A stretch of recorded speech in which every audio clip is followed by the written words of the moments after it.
Chapter 5, Messed Up. Fear is not a good thing. When a person is afraid, things go wrong.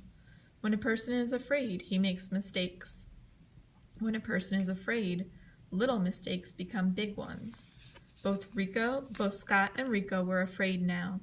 The tunnel seemed much darker, with only one flashlight. Even worse, that light seemed to be getting dimmer. With two lights, they could see the walls and follow the tunnel. With one light, they could only see the tunnel floor. It was shiny and wet, with cracks and lumps that could make a person fall. The boys were moving too fast now. The fear had crept into their bones and was taking over. It pushed them to rush ahead and make mistakes. "Sheesh!" Scott yelled. Rico turned back and saw his friend down on the tunnel floor. Scott was on his hands and knees, soaked. Rico held out a hand to help his friend up. "I don't get it," Rico said. "Get what?" "We should be back where the tunnel split in 3, but we're not." "Maybe it's just up ahead," Scott replied. Now he was the one trying to be cheerful. He was the one pretending that he wasn't scared. "Yeah, maybe," Rico replied, but his voice was high and shaky. They pushed forward into the dark. Scott thought about home. If he weren't down here, he would be eating dinner. His dad did the cooking, and mostly it was bad.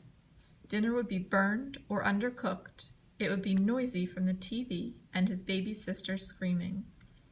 But it would be home. It would be warm and bright and cozy. It would be a mine tunnel. It wouldn't be a mine tunnel way under the ground. Rico thought about the flashlight and the map. If Scott's map was right, they should be at the main tunnel. But Scott only remembered the map. Maybe he remembered it wrong, or maybe the old map was wrong. It was just a hand-drawn map from an old guy's attic. There must be other tunnels and shafts not on the map.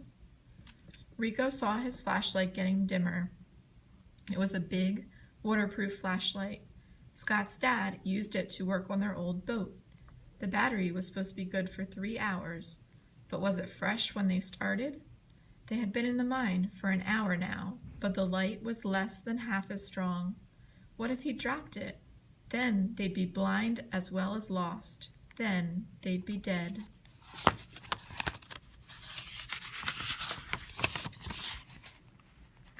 Maybe that thought made Rico trip. His right foot hit a ledge. His left foot kept moving, and suddenly Rico was falling forward. He tried to catch himself, but it didn't help. "Hold on to the flashlight," he told himself. Rico and the flashlight hit the floor at the same time. Rico was fine, but the flashlight was smashed. "Sheesh!" Rico cried out. Then he added a few choice words. All the words made an echo on the dark tunnel. The tunnel was as dark as a tomb. It was so dark, Rico saw little sparks of light in his eyes. But the sparks were in his eyes, not outside. There was no light in the tunnel itself. "Rico, where are you?" Scott cried out. "Here," Rico said, getting up from the floor. In the dark, the two moved towards each other's voices. In a second, they bumped shoulders. "I messed up," Rico told his friend. "Sorry." "We both messed up," Scott replied. "Now we're even." In the darkness, there was nothing. The boys could hear each other. They could hear the heavy coats they wore. They could feel the cold stone beneath them. They couldn't see a thing. "You got any idea what we should do?" Scott asked. "Nope," Rico replied. "I think we're toast, buddy." There was a bit of silence while they let that sink in. The air did not move. All they could hear was dripping water. "When we don't get back," Scott said, "our parents will start a search. They'll find our bikes."